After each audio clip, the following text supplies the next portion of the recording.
Hey, this is Patrick with iPad Insight. Today I've got a quick demo for you of a very nice new alternative browser app for the iPad. This is called Coast by Opera. There are a number of good alternative browsers for the iPad, but Coast is genuinely the first one I've seen that takes a really new and sort of innovative approach to how a browser can be on the iPad. So here it is. As you can see, it offers you a sort of grid of icons which represent your favorite sites.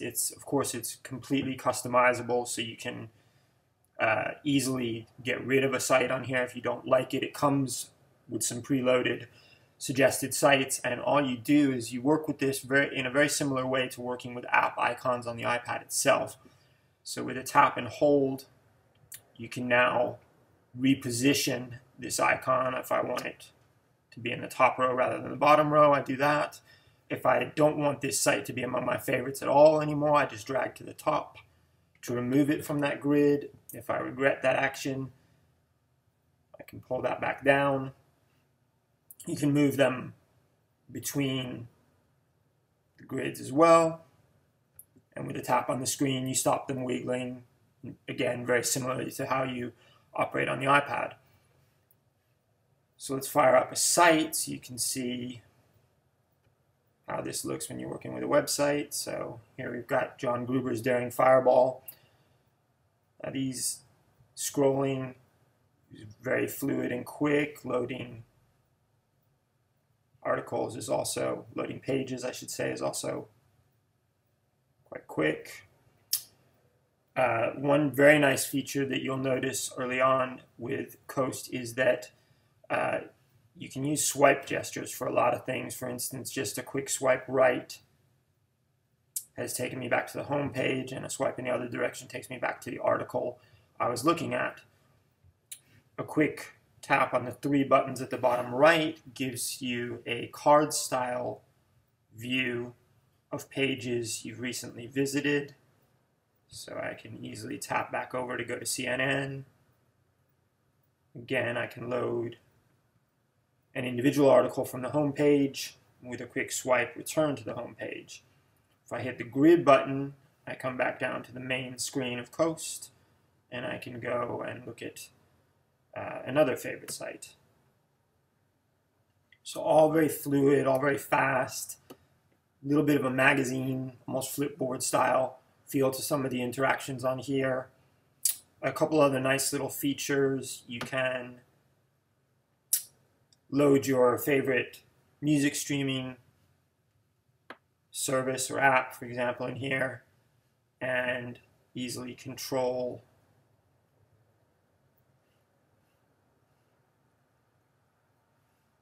music play from right within Coast. And it will continue playing when you return to the home screen of Coast, if I had let it play there, obviously. And it'll also continue and let you control it on the lock screen. Another nice little feature is you can customize the background for Coast. This one that you're seeing now is the default. And if I just tap and hold anywhere on that background, I can choose from a few other handsome photos for background images that the app includes. But even more fun is that I can also add from my own photo library. So I'm a ZZ Ward fan. I could use that. I've added a few earlier, obviously. I could use that image of her. I could use a Guinness image if I feel like it. Here's a cityscape of my hometown, and with just a couple taps, that's my new background for Coast. So that's another nice feature. Of course, there's a search bar that's always here. It will pretty quickly auto-populate Yahoo and Yahoo Mail and a few other choices here.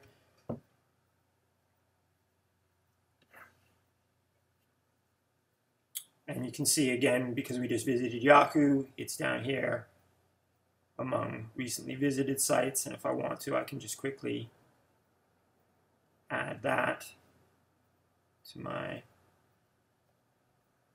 grid. So there it is. That's Coast by Opera. It's a free app. It's an app that was designed from the ground up entirely for the iPad. It doesn't work on the iPhone. It's an iPad-specific app, and you can really feel that level of focus on the iPad. In in everything you do with the app, you can feel that it's designed tailored to the iPad, and it works beautifully with the iPad. So if you're on the lookout for an alternative to Safari on the iPad, definitely recommend you give Coast a look. Hope you're all having a great Sunday and getting ready for a great holiday season.